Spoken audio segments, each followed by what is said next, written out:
Micah. Let's start with the exercise on slide 1. Read Micah chapter 2, verses 1 to 5. Why was God's punishment coming upon Judah? Please pause the video at this point so that you can answer the question.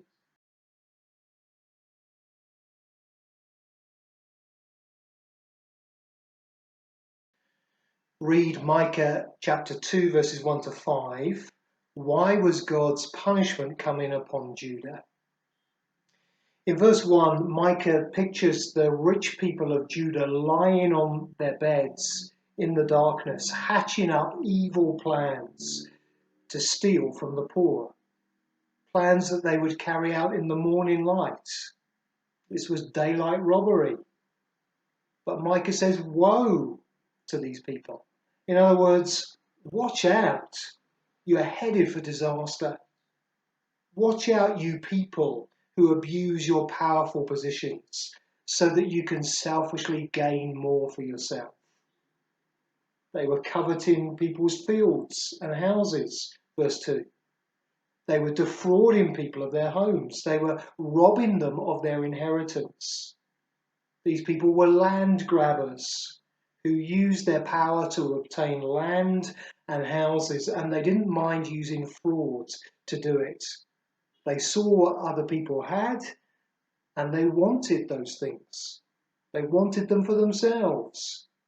Even though they were stealing the inheritance of fellow Israelites who were left without home and without livelihood. That sort of behaviour was clearly against God's law. Therefore, verse 3, God himself would act, and the punishment would fit the crime. People had been making their evil plans to steal from others. Well, God had been doing a bit of planning himself. He'd been planning their punishment. He says, I'm planning disaster against this people. A disaster that they wouldn't be able to save themselves from. A calamity that would end their pride. These land grabbers would have the land that they'd lusted after taken from them. God was going to send the Assyrians to invade the land. And these people who'd abused their power for their own selfish gain would be powerless when it came to God's punishment. Just as the poor had been powerless in their hands, so they would be powerless in the hands of an angry God. The proud were headed for a fall. Verse 4, in that day people will ridicule you. They will taunt you with this mournful song. We're utterly ruined. My people's possession is divided up. He takes it from me. He assigns our fields to traitors.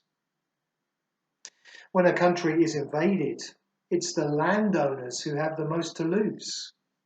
These people would see their land taken from them by the Assyrians, just as they had stolen it from others. And these wealthy people would find themselves taken away by the invading army. Their words of complaint that the land had been taken from them and given to traitors would be used as a taunt by the people who'd suffered exactly the same thing at their hands. Micah tells them here that they'd lose their inheritance forever, verse 5. Therefore you will have no one in the assembly of the Lord to divide the land by lot. When finally the Jewish people repossessed the land from the Assyrians and it was redistributed, there would be no one ensuring that these wealthy landowners got a share. Because of their greed, because of their injustice, they would lose out entirely on their inheritance in the promised land. Introduction.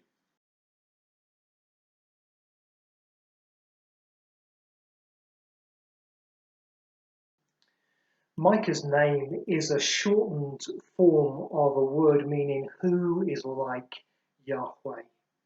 In fact, that's the question that's posed right at the end of the book. Who is a God like you? Micah ministered from about 740 to 686 BC. The reigns of three kings of Judah, Jotham, Ahaz, and Hezekiah, are mentioned in relation to his ministry. So he operated a generation after the prophets Hosea and Amos, but would have overlapped with the prophet Isaiah. The opening words tell us about the word of the Lord which he saw. Micah was literally a seer, and this book is a collection of the things that Micah saw. He brought God's word for Samaria, the capital of the northern kingdom, and Jerusalem, the capital of the southern kingdom. In fact, the northern kingdom fell to Assyria about 20 years into his ministry. Most of Micah's prophecies, therefore, focus on Judah and Jerusalem. But Micah's first prophecy in chapter 1 specifically addresses Samaria and the northern kingdom of Israel. Micah was from Moresheth, a town about 40 kilometers southwest of Jerusalem, about halfway between Jerusalem and the coast of the Mediterranean. He was an outsider to Jerusalem, where he apparently delivered his prophecies, but he was also clearly a recognized prophet. In particular, Micah has stern words to say in this book about social injustice and about false religion. He calls people famously, in the words of Micah chapter 6 verse 8, to act justly, to love mercy, and to walk humbly with their God. Sometimes the word of the Lord that Micah brought was one of destruction. Sometimes the word of the Lord was one of hope. Those themes of judgment and hope alternate throughout the book. Micah's prophecy is later referred to in the book of Jeremiah, and there we see that Micah's prophetic warnings caused Hezekiah to fear the Lord, with the result that the nation was saved from disaster. An overview of Micah. We can divide the book into 5 parts. First of all, then, chapter 1, witness and weeping. This prophecy deals with the coming fall of Samaria. Micah pictures this disaster coming right up to the gate of Jerusalem, but stopping there. Judah only survived the Assyrians by the skin of their teeth. Chapter 2, second section, disaster and deliverance. This chapter describes the evil plans of the people and God's plan to bring disaster upon them. But here we also find a promise from God that he will rescue a remnant of his people. God in his mercy would leave survivors after the Assyrian onslaughts, survivors whom God would lead to freedom. Section 3, chapters 3 to 4, rebuke and relief. These chapters announce judgment on Judah's leaders, but they also announce that in the last days Zion would be established. Chapters 5 and 6, the fourth section, promise and prosecution. These chapters promise that God's future king, the Messiah, would come from Bethlehem. But they also make God's case against his people because of their sin. And finally, chapter 7, the fifth part, misery and mercy. This chapter describes Micah's misery at Judah's sin. But Micah also sees that it wasn't all over for God's people. Ultimately, Micah's hope lay in the character of God himself. The book ends with these words: Who is a God like you, who pardons sin and forgives the transgression of the remnant of his inheritance? You do not stay angry forever, but delight to show mercy. You will again have compassion on us. You will tread our sins underfoot and hurl all our iniquities into the depths of the sea.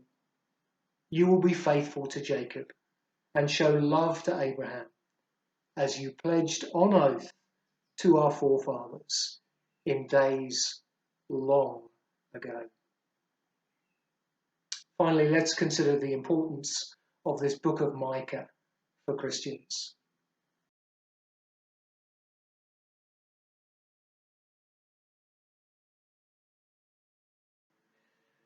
Micah 4 pictures a time when the people of many nations, not just the people of Judah, will come together at Zion and worship the Lord. It would be a time of peace and prosperity under God's righteous rule. Now, those words of Micah are talking about us. They're describing our future as Christians. We've already been included as Gentiles in the new covenant people of God. But one day, the New Testament tells us, because of Jesus, we'll be part of the heavenly New Jerusalem.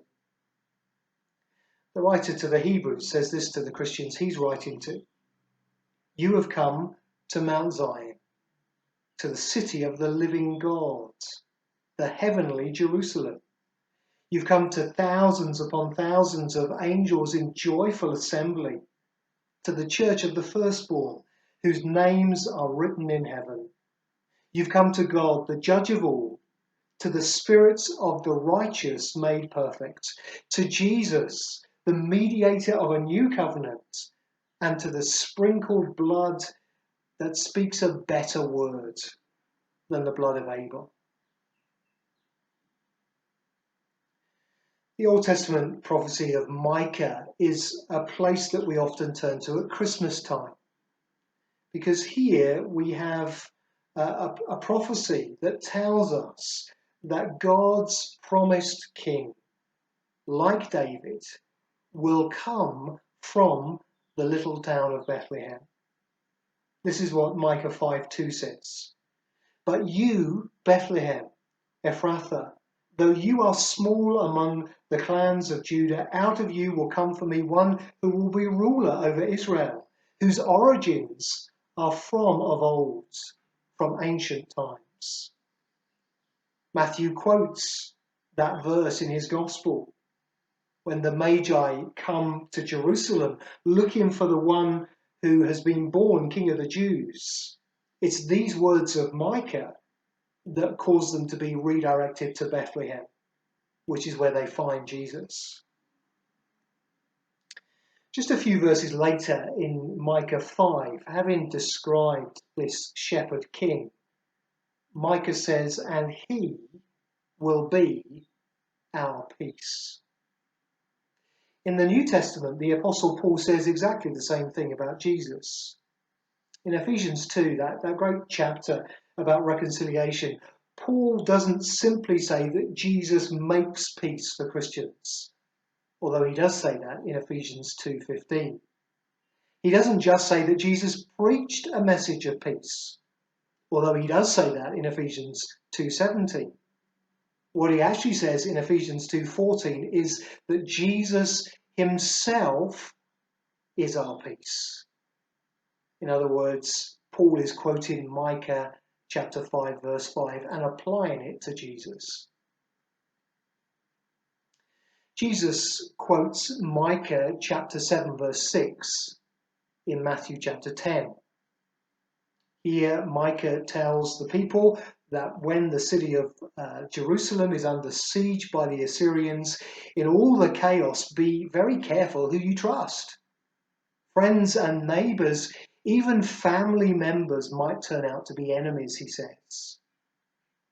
Now, Jesus uses that graphic illustration of Jerusalem under siege to describe the division that would be caused by the gospel message. He says this, do not suppose that I have come to bring peace to the earth. I did not come to bring peace, but a sword. For I've come to turn a man against his father, and a daughter against her mother, a daughter-in-law against her mother-in-law. A man's enemies will be members of his own household. Now, at first glance, Jesus seems to be teaching the exact opposite of what we've just looked at from Micah chapter 5, the idea that Jesus' mission was to be a peacemaker. Because here he suggests that he's not come to bring peace, but rather to cause division and hostility. But what Jesus seems to be warning his disciples about here is that not everyone will accept the Christian message. He's warning the 12 as he sends them out on mission that they should expect opposition as they proclaim the message of the kingdom to Israel. And we should expect the same thing as we tell others about Jesus. Not everyone will willingly bow the knee to King Jesus.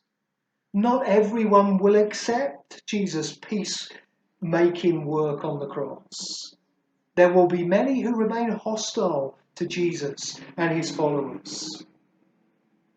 The Christian message will even divide families. Some will love King Jesus. Others will hate him.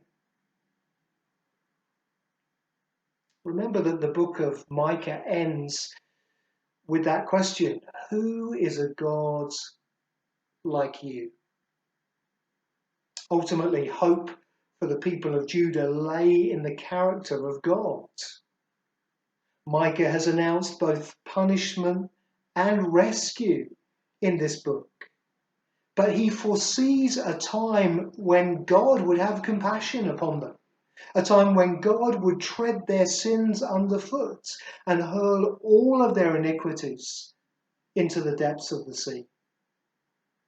You see, ultimately, that tension between God's judgment and God's salvation that we see throughout this book is resolved at the cross of Jesus.